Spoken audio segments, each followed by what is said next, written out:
Halo pemirsa, selamat datang kembali di Kabar Mingguan KPI bersama saya Muhammad Fatul Ramdan dalam segmen Pojok Kelas dalam mata kuliah Teknik Reportase dan Investigasi Berita yang diampu oleh Bapak Dr. Adi Kusuma MSI. Kali ini kita memasuki pada pertemuan ke-11. Pada pertemuan ke-11 ini kami melakukan pertemuan secara daring. Lalu kami melanjutkan presentasi yang disampaikan oleh kelompok 7 dengan judul Jurnalisme, Investigasi, dan Masyarakat Demokrasi di Indonesia dan di Dunia. Kemudian dilanjutkan dengan praktek pembawaan berita yang dibawakan oleh kelompok 8 yang mengangkat berita pembunuhan dan pencurian PlayStation dan TV. Lanjut pada pembahasan materi pada pertemuan kemarin. Pembelajaran mengenai jurnalisme, investigasi, dan hubungannya dengan demokrasi memberikan pengalaman yang sangat memperluas wawasan saya tentang bagaimana media bekerja dalam kehidupan sosial dan politik. Saat membaca materi, saya menyadari bahwa jurnalisme bukan hanya tentang menyampaikan informasi, tetapi juga tentang menjaga keseimbangan kekuasaan dan memastikan hak-hak masyarakat tetap terlindungi. Penjelasan tentang kondisi jurnalisme di Indonesia membuat saya memahami bahwa meskipun undang-undang pers memberikan jaminan kebebasan, praktik di lapangan tidak sesuai ideal. Masih banyak jurnalisme yang menghadapi tekanan, intimidasi, dan tantangan dari pihak yang tidak kepentingan terganggu. Hal tersebut menunjukkan bahwa kebebasan pers bukan sekadar aturan hukum, tetapi juga harus diperjuangkan oleh berbagai pihak.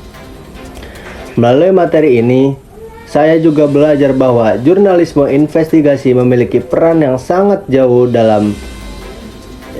lebih mendalam dibandingkan pemberitaan biasa. Jurnalisme investigasi bekerja dengan metode yang sistematis, penuh kehati-hatian, dan membutuhkan keberanian. Saya memahami bahwa laporan investigasi seringkali menjadi alat penting untuk membongkar penyimpangan kekuasaan, korupsi, dan ketidakadilan yang selama ini tidak terlihat oleh masyarakat.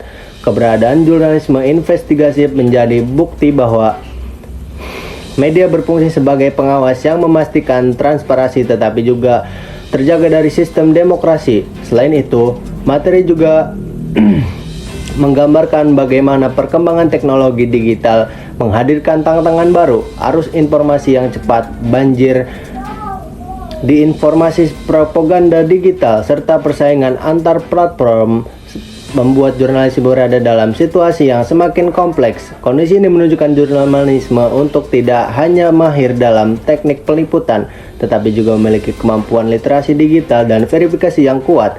Saya semakin memahami bahwa jurnalisme investigasi membutuhkan dukungan sistem yang kuat, baik dari aspek pendanaan, perlindungan hukum, maupun independensi media, agar dapat benar-benar menjalankan fungsi secara maksimal.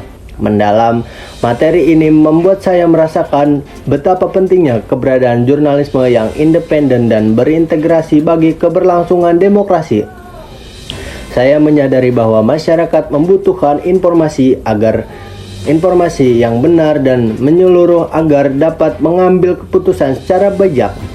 Tanpa jurnalisme investigasi, banyak persoalan publik akan tertutupi dan praktek kekuasaan yang merugikan masyarakat mungkin tidak pernah terungkap. Hal ini membuat saya lebih menghargai kerja jurnalisme yang berada di lapangan, serta menumbuhkan kesadaran bahwa demokrasi yang sehat tidak dapat dipisahkan dari media yang kuat dan bertanggung jawab. Melalui proses pembelajaran ini, saya merasa semakin terdorong untuk menjadi individu yang kritis dalam mengkonsumsi informasi serta memahami pentingnya verifikasi sebelum mempercayai suatu berita.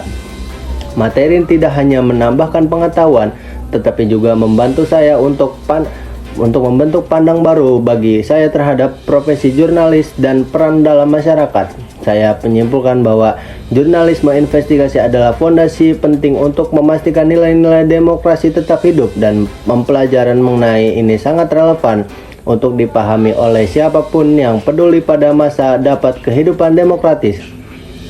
Demikian pembahasan materi Learning Journal kali ini tentang jurnalisme, investigasi, dan masyarakat demokrasi di Indonesia. dan di dunia. Semoga video ini bisa bermanfaat dalam menambah wawasan kita. Terima kasih sudah menyimak. Semoga kita semua dalam kesehatan walafiat. Saya Muhammad Fatul Ramdan pamit undur diri. Wassalamualaikum warahmatullahi wabarakatuh.